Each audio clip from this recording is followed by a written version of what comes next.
요한계시록 9장 4절에서 11절 말씀, 황충에 대한 어떤 세부적인 묘사, 그리고 황충이 받은 권세에 대한 기록을 통해서 우리는 성령의 인침을 받은 성도들을 향한 주님의 반대급부적인 메시지가 무엇인지를 발견할 수 있어야 됩니다. 황충은 땅에 있는 전갈의 권세와 같은 권세를 받았고, 또 명령을 받기로는 식물이 아닌 이마에 하나님의 인을 맞지 않은 자들을 해롭게 하라는 명령을 받았습니다.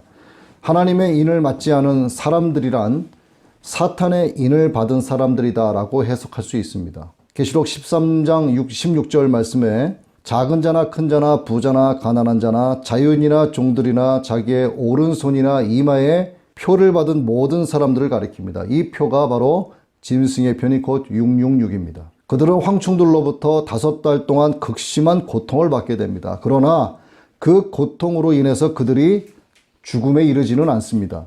그렇다고 해서 참을 만한 고통도 아닙니다. 죽기를 간구하는 정도의 고통이기 때문에 어쩌면 그들은 할 수 있는 한 끊임없는 자살을 시도할지도 모릅니다. 차라리 죽는 게 낫다는 거죠. 그러나 죽을 수 없는 고통입니다. 죽음은 그날의 죽기를 간구하는 그 모든 사람들을 피해갑니다. 하나님께서 생명을 거두어 가지 않으시면 사람은 결코 죽지 않습니다. 그러나 몸에 좋다는 온갖 것 다 찾아먹고 기를 쓰고 그 젊음 유지하겠다고 스포츠클럽 돌아다니면서 별의별 운동을 다 해도 하나님께서 그날 밤 그 사람의 생명을 회수해 가시면 그걸로 그는 죽음에 이르게 되는 것이죠. 죽고 사는 것이 사람의 마음대로 되지 않는다는 겁니다. 6절 말씀입니다. 그날에는 사람들이 죽기를 구하여도 죽지 못하고 죽고 싶으나 죽음이 그들을 피하리로다. 그리고 7절에 들어가면서 황충에 대한 묘사가 자세하게 설명되고 있습니다. 황충은 전쟁을 위하여 예비한 말들 같고 그 머리에는 금 같은 면류관 같은 것을 썼고 그 얼굴은 사람의 얼굴과 같다.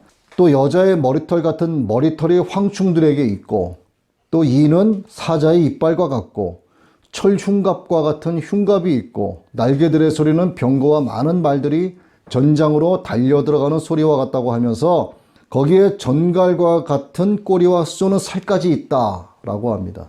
부분별로 설명한 이 황충의 모양을 통해서 사탄의 악한 권세의 전모가 무엇인지를 짐작해 볼 수 있습니다. 출애굽기 10장 13절과 요엘 1장 4절에 나오는 황충은 하나님의 진노를 상징하고 있지만 오늘 본문의 황충은 어떤 파괴적인 피조물로서의 강력한 마귀의 권세를 상징하고 있습니다. 황충들의 모양은 전쟁을 위하여 준비한 말들 같다라는 말씀의 이해를 위해서 우리가 요엘 2장 4절로 6절의 말씀을 봐야 되는데 이 요엘서의 말씀을 읽어드리겠습니다. 그의 모양은 말 같고 그 달리는 것은 기병 같으며 그들이 산 꼭대기에서 뛰는 소리는 병거 소리와도 같고 불꽃이 건물을 사르는 소리와도 같으며 강한 군사가 줄을 버리고 싸우는 것 같으니 그 앞에서 백성들이 질리고 무리의 낯빛이 하얘졌도다. 오늘 본문 중에서 9장 7절로 10절까지의 말씀은 요엘서의 이 말씀을 배경으로 하고 있는 말씀입니다. 자, 지금까지 재앙이 이어져 오고 있었지만 오늘의 이 재앙은 다른 어떤 재앙들보다도 파괴적이고 가혹한 재앙이 될 수 있습니다. 하늘에서 떨어진 별, 곧 사탄에게 하나님께서 무저갱의 열쇠를 주셔서 그 무저갱을 열게 하시고 황충들이 그 무저갱에서 나와서 재앙 가운데 남겨진 자들을 괴롭게 하라 하고 명령하셨기 때문입니다. 이 5달 동안에는 그 어떤 세력도 황충의 권세를 꺾을 수가 없습니다. 이 기간만큼은 무저갱의 열쇠를 쥐어주시고 한시적으로 사탄에게 하나님께서 하나님의 인을 맞지 않은 사람들을 해하라는 권한을 부여해 주셨기 때문입니다. 에스겔서 38장에는 이 마지막 때의 이스라엘 침공 준비에 대한 전쟁이 소개가 되고 있습니다. 이 전쟁은 하나님께서 북방 러시아 민족의 시초인 고대 로스와 메섹과 두발 왕의 아가미를 꿰어내는 것으로 시작이 됩니다. 에스겔서 38장 2절부터 6절까지의 말씀을 보면 너는 마곡 땅에 있는 로스와 메섹과 두발 왕 곧 고게게로 얼굴을 향하고 그에게 예언하여 이르기를 주 여호와께서 이같이 말씀하시기를 로스와 메섹과 두발 왕 고가 내가 너를 대적하여 너를 돌이켜 갈고리로 내 아가미를 꿰고 너의 말과 기마병 곧 내 온 군대를 끌어내되 완전한 갑옷을 입고 큰 방패와 작은 방패를 가지며 칼로 잡은 큰 무리와 그들과 함께한 방패와 투구를 갖춘 바사와 구스와 붓과 고멜과 그 모든 떼와 북쪽 끝에 도마와 도갈마 족속과 그 모든 때 곧 백성의 무리를 너와 함께 끌어내리라 하는 말씀이 있습니다. 여기에 갈고리로 내 아가리를 꿰는다. 그리고 완전한 갑옷을 입고 큰 방패와 작은 방패를 가졌다는 말씀이 있습니다. 전쟁을 위해 예비된 도구로 말이 사용되었다 하는 것을 나타내는 말씀입니다. 여기까지가 계시록 9장 7절의 말씀, 황충들의 모양은 전쟁을 위하여 준비된 말들 같다라는 말씀의 해석입니다. 다음 계속해서 7절 말씀을 보면 황충의 머리에 금 같은 관 비슷한 것을 썼다고 합니다. 이것은 사탄의 권세와 지위를 의미하는데 결국 그 면류관이 가짜다라고 하는 것을 나타내고 있습니다. 마귀의 세력이 하나님께서 허락하신 기간 동안에만 드러나는 한시적인 기세다라는 뜻이죠. 이어서 황충의 얼굴이 사람의 얼굴 같다 하는 말씀이 나오는데 이건 사탄의 일을 수행할 대행자를 가리킵니다. 그러니까 이성과 지각과 지혜를 악하게 사용할 어떤 존재를 가리키는 거죠. 그리고 8절 말씀 봅니다. 또 여자의 머리털 같은 머리털이 있고 그 이빨은 사자의 이빨 같으며. 황충의 머리털이 여자의 머리털 같다라고 하는 것은 사탄의 미혹을 가리킵니다. 그리고 이빨이 사자의 이빨 같다는 것은 엄청난 파괴력과 탐욕이 있다 하는 것을 상징하는 말씀입니다. 이어서 9절에 철 호심경 같은 호심경이 있고 그 날개들의 소리는 병거와 많은 말들이 전쟁터로 달려 들어가는 소리와 같다고 합니다. 철 호심경 같은 호심경이 있다는 것은 사탄의 강한 방어력, 아주 강한 힘을 상징하는 것이고 날개들의 소리가 병거와 많은 말들이 전쟁터로 달려 들어가는 소리와 같다는 것은 사탄 수하의 무리들의 신속함을 나타냅니다. 여러분이 만약에 2000년 전에 요즘에 나타나는 여러 가지 군사 장비들을 한 번도 보지 못했던 2000년 전에 제트기나 미사일이 하늘로 날아가는 장면을 여러분들이 봤다라고 하면 그것을 그 당시의 언어로 어떻게 표현을 하시겠는가 한번 생각을 해보자고요. 엄청나게 크고 빠르고 큰 소리 나는 새와 같은 거, 엄청나게 크다, 굉장히 빠르다, 큰 날개를 가졌다, 이렇게밖에 표현을 못할 것 같습니다. 요한은 이것을 이렇게 이야기하죠. 날개들의 소리, 곧 전장으로 달려 들어가는 소리다, 이렇게 표현하고 있습니다. 그 다음에 10절 말씀을 보면 정갈과 같은 꼬리와 쏘는 살이 있어 그 꼬리에는 5달 동안 사람들을 해하는 권세가 있더라. 정갈과 같은 꼬리와 쏘는 살이 있다는 것은 사탄의 영향력이 재앙 가운데 남겨진 자들에게 아주 치명적으로 임하게 될 것이다 하는 것을 상징합니다. 사탄은 인간에게 고통만을 안겨줍니다. 사탄이 인간들에게 피조물에게 행복을 안겨자 두는 것은 미혹할 그 당시에 달콤한 사탕 말림하는 그 말을 들을 때뿐이지 그것이 지나고 나면 결과적으로 모든 결과는 고통밖에 없는 거죠. 왜? 사탄이라고 하는 본질 자체가 악이기 때문에 그렇습니다. 눈에 보이고 귀에 들려오는 사탄의 그 집권의 시작은 뱀이 여자에게 말할 때처럼 에덴 동산에 있었던 그 하와에게 뱀이 말할 때처럼 사탕 발림에 매혹적일 수 있겠지만 그 끝은 결국 비참할 뿐이죠. 매혹적인 것에 가치를 두고 따라가는 선택은 처음에는 내가 현명한 판단을 했다고 믿는 자기 자신에 대해서 자랑을 하고 또 그걸 다른 사람들에게 해보라고 마귀처럼 권하기도 합니다. 그러나 육신의 종점에 이른 비참한 결과 앞에서는 이를 갈고 슬피 울면서 우둔하고 미련한 선택을 했다라고 하는 자기 자신에 대해서 저주하게 만듭니다. 다시는 돌아갈 수 없는 육신의 삶, 또 다시는 주어지지 않는 놓쳐버린 회개의 기회, 절대로 돌이킬 수 없는 하나님의 심판을 맞닥뜨리게 된 자들에게는 영원한 형벌만 주어지게 되는 것이죠. 그걸 지켜보는 사탄이 쾌재를 부릅니다. 주님은 전갈을 뱀과 함께 사탄의 영적 도구로 언급하셨습니다. 내가 너희에게 뱀과 전갈을 밟으며 원수의 모든 능력을 제어할 권세를 주었으니, 사탄을 뱀과 전갈로 표현하신 거예요. 그리고 믿는 우리들에게 하나님 자기 자녀들에게 하신 말씀은 너희에게 뱀과 전갈을 밟으며 원수의 모든 능력을 제어할 권세를 주셨다라고 하십니다. 우리가 사탄 마귀의 권세 위에 있다는 뜻입니다. 여기서 원수가 바로 뱀과 전갈이죠. 뱀과 전갈을 한번 비교해 보면 뱀은 입으로 사탕발림하듯이 미혹해서 사람을 해야지만 전갈은 미혹이 돼서 들어온 사람을 그 꼬리로 사람을 해칩니다. 그래서 뱀과 전갈을 사탄을 지칭하는 한 쌍으로 보는 겁니다. 우리가 어떤 사람들과 뭔가를 하고자 할 때 그 상대의 마음을 간파하지 못하면 미혹당하기도 하죠. 광명한 천사로 우리를 미혹한 뱀이 처음에는 사람 마음에 들도록 모든 일에서 완벽하게 어떤 완벽을 기하는 것처럼 이렇게 말하고 하지만 사탄의 예정된 어떤 시점에 도달하게 되면 독을 품고 있었던 전갈의 꼬리로 해를 입게 하고 회개 없는 죽음에 이르게 합니다. 그 사탄의 영, 악한 영이 어디에 있을까요? 공중에 떠돌아다니는 게 아니고요. 사람 마음 가운데 있습니다. 사탄의 주요 업무가 있죠. 사람들이 회개 없이 죽음에 이르게 해서 사망을 맞게 하는 겁니다. 1차적인 육신의 죽음을 넘어서 2차적인 영원한 죽음에 이르게 하는 것. 뱀과 전갈의 조화죠. 하나님의 영이 임하지 않는 자들에게는 그 안에 있는 뱀 같고 전갈 같은 악한 근성이 나타나게 되어 있습니다. 이 세상에 뱀의 혀와 전갈의 꼬리를 가진 사람들이 상당히 많죠. 사탄의 하수인은 뱀의 혀처럼 그럴듯한 공약으로 미혹하고 전갈의 꼬리로 사람들을 고통스럽게 합니다. 어쩌면 이 나라도 그 뱀의 혀에 속고 있는지도 모릅니다. 전갈이 주는 고통이 서서히 시작되고 있는지도 모릅니다. 이대로 가다가는 그 고통이 말할 수 없이 커질 수 있습니다. 몸에 맞는 옷을 입어야 됩니다. 옷에 몸을 맞출 수가 없어요. 밭을 갈 때도 소와 소가 결의를 해서 밭을 갈아야지, 또 나귀와 나귀가 함께 결의를 해서 밭을 갈아야지, 소와 나귀가 결의를 해서 밭을 갈면 제자리만 빙빙 돕니다.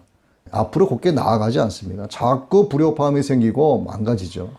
자, 지금 말씀드린 이 하나님 말씀을 근거로 예를 들어서 한번 봅니다. 만일 자유민주주의 체제 안에 자본주의 경제 체제를 도입하지 않고 사회주의 경제 체제를 접붙인다. 그럼 어떻게 될까요? 이게 소와 나귀의 결의와 똑같은 겁니다. 그럼 그 나라의 국민들이 어떻게 되겠는가 한번 생각을 해볼 수 있어요. 삐걱거리는 나라에서 많은 국민들이 아마 다양한 문제로 고통을 호소할 겁니다. 자, 우리나라에 금통위라고 있죠. 금융통화위원회, 금통위, 또 뭐 한국은행, 청와대, 시중은행이 아마도 불협화음을 낼 수가 있습니다. 자, 돈을 찍으라 양적 완화해서 하다 보니 그래서 나타나는 인플레이션, 이런 포퓰리즘 정책으로 인해서 사회주의식 배급제도가 나타날 가능성도 있어요. 시중 금리 인하해라. 그 은행이 뭘 먹고 삽니까? 은행은 문 닫기 시작을 합니다.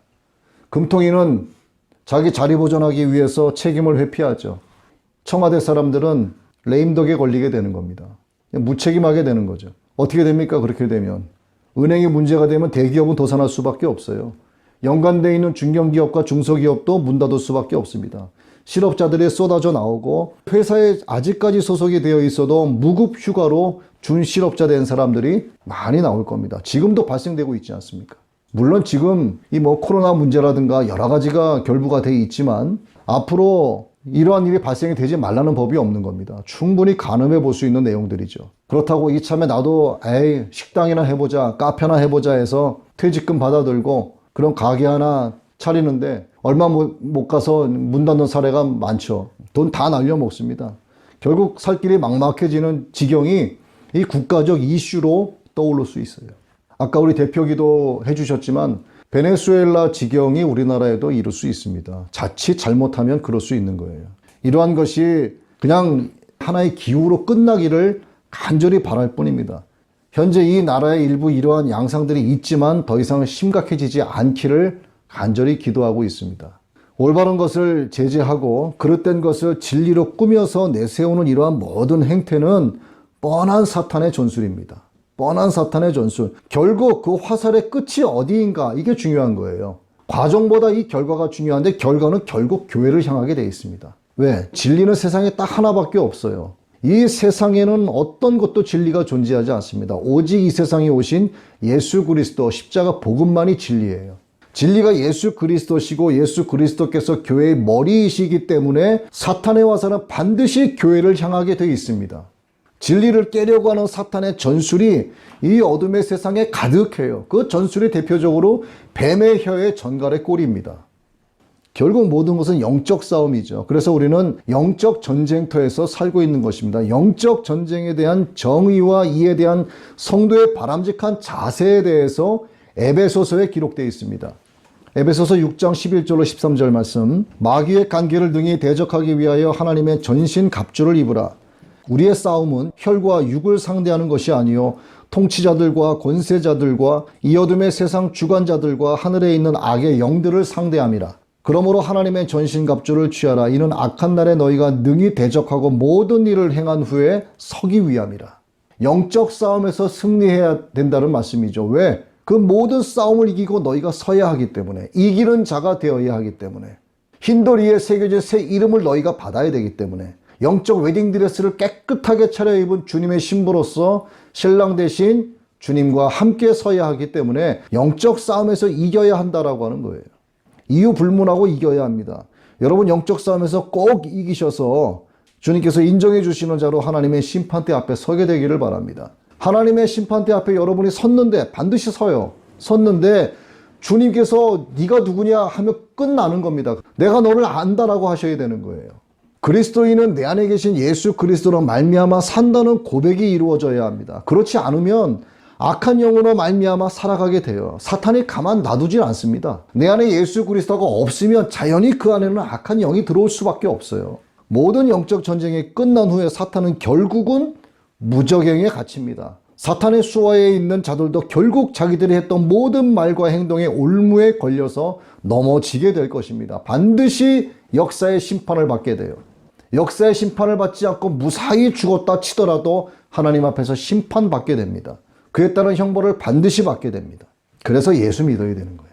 이제 11절 말씀 봅니다. 그들에게 왕이 있으니 무적행의 사자라. 히브리어로는 그 이름이 아바돈이요 헬라어는 그 이름이 아볼루온이더라. 무적행이 열리면서 연기와 함께 올라오는 황충들에게 왕이 있답니다. 그들에게 왕이 있대요. 그 왕을 무적행의 사자로 표현하고 있습니다. 하늘에서 땅에 떨어진 별 하나가 무적행의 열쇠를 받아들고 그 무적행을 열었을 때 나온 것들이 황충이라면 그 떨어진 별을 상징하고 있는 타락한 천사는 곧 사탄이 맞는 거죠. 무적행의 사자, 곧 사탄의 이름은 히브리어로 아바돈, 헬라어로는 아볼루온입니다. 기록이 되어 있죠. 이 두 이름은 동일한 의미를 가져요. 자, 히브리어의 아바돈은 파괴와 멸망을 뜻합니다. 그리고 헬라어의 아볼루온은 파괴와 멸망을 의노화한 파괴자와 멸망자를 뜻합니다. 곧 하나님께서 예정하신 심판적인 파괴와 멸망이 파괴자와 멸망자라는 실체에 의해서 현실화된다라고 하는 것을 말씀하고 있는 거예요. 이 호칭에 대한 구체적인 사안을 유대인과 이방인의 대립된 영적 배경 또 그들의 사상을 바탕으로 해서 히브리 시대와 헬라 시대의 시대적 관점으로 우리가 살펴봐야 될 필요성도 있습니다. 하나님은 사탄을 지으신 게 아니라 원래 천사를 지으셨죠. 그러나 천사장 중에 하나가 하나님의 보좌를 엿보는 죄로 인해서 추방되어서 사탄이 되었습니다. 유다서 1장 6절인데 또 자기 지위를 지키지 아니하고 자기 처소를 떠난 천사들을 큰 날의 심판까지 영원한 결박으로 흑암에 가두셨으며, 자 여기 보면 두 개의 중요한 키워드가 나옵니다. 자기의 지위를 지키지 않았다. 자기의 처소를 떠났다. 이게 뭔가요? 성도로서 성도의 본분을 지키지 않으면 위험해집니다. 본분을 지키지 않으면 그는 교회를 떠나게 돼 있어요. 그러면 하나님의 보좌를 탐하려고 했던 이 악한 마귀처럼 이러한 지경에 이르게 됩니다. 영원한 결박으로 흑암에 가두셨으며. 근데 현대에 와서는요, 이 사탄이라고 하는 것을 어떤 원시적인 신화, 하나의 신화로 이해하려고 해석하는 사람들도 간혹 나타나기도 해요. 또 어떤 비인격적인 단순한 악한 이념, 악한 사상, 사람의 행복한 삶에 반하는 어떤 좋지 못한 이데올로기, 요 정도로만 해석을 하는 사람들이 나타나기 시작했어요.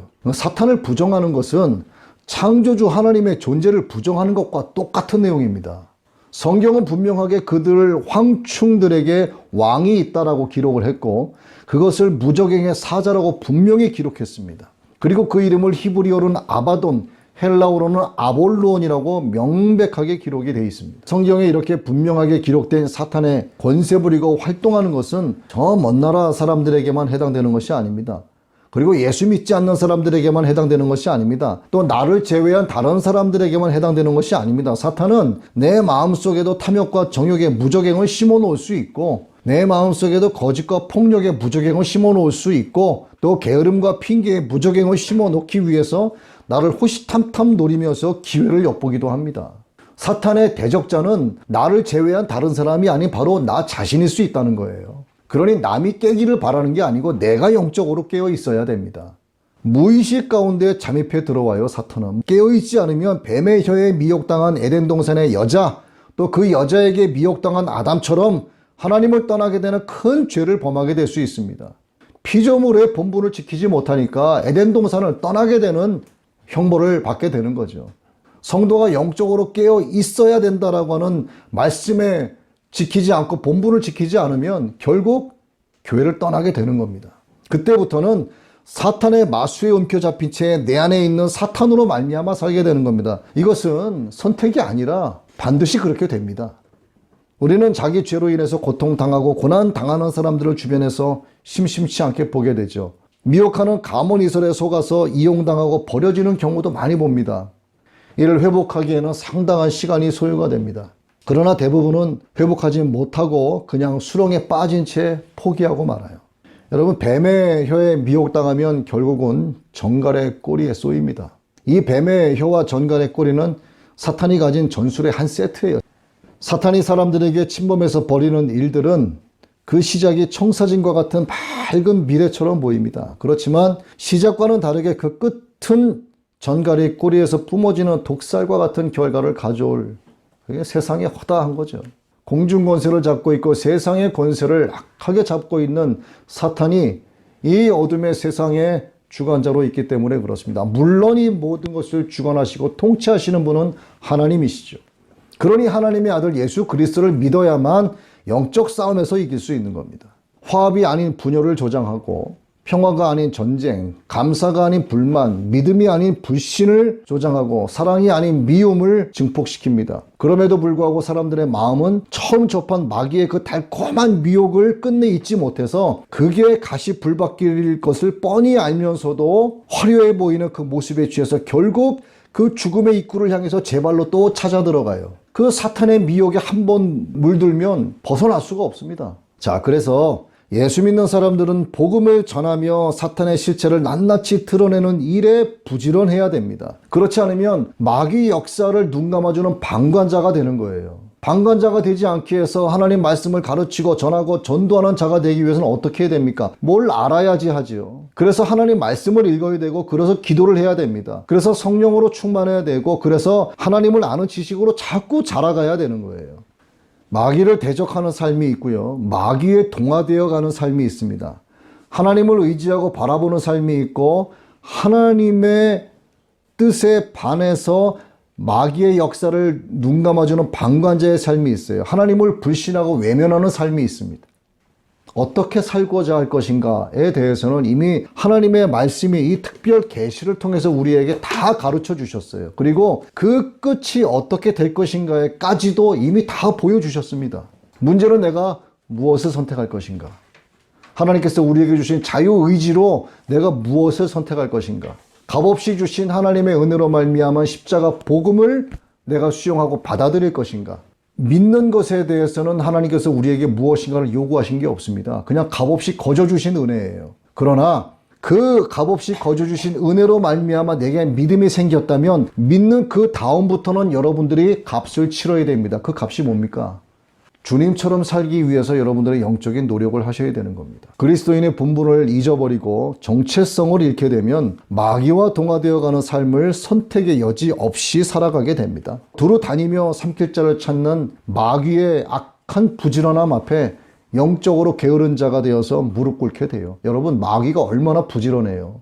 영적으로 나태해지고 영적으로 게을러지면 두루 삼킬 자를 찾으러 부지런히 다니는 사탄 앞에 무릎 꿇을 수밖에 없습니다. 그래서 오늘 여러분은 말씀의 전신갑주를 입으시고 항상 깨어있기를 바라고 날마다 성령으로 충만하시기를 바랍니다. 문 앞에 이르신 신랑 되신 주님을 맞이하기 위해서 앞서도 제가 잠시 이 표현으로 말씀을 드렸지만 영적 웨딩드레스를 깨끗하게 갈아입은 준비된 신부로 살아가야 됩니다.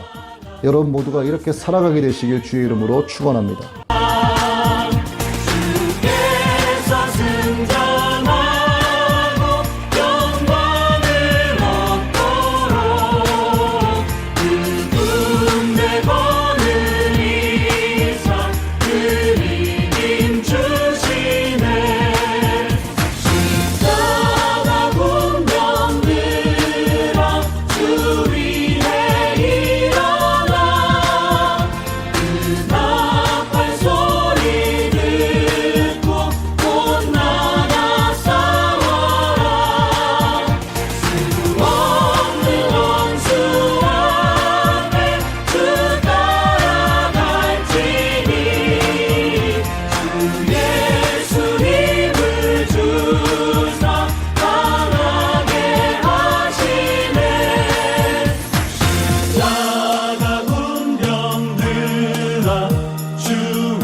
승리하였네.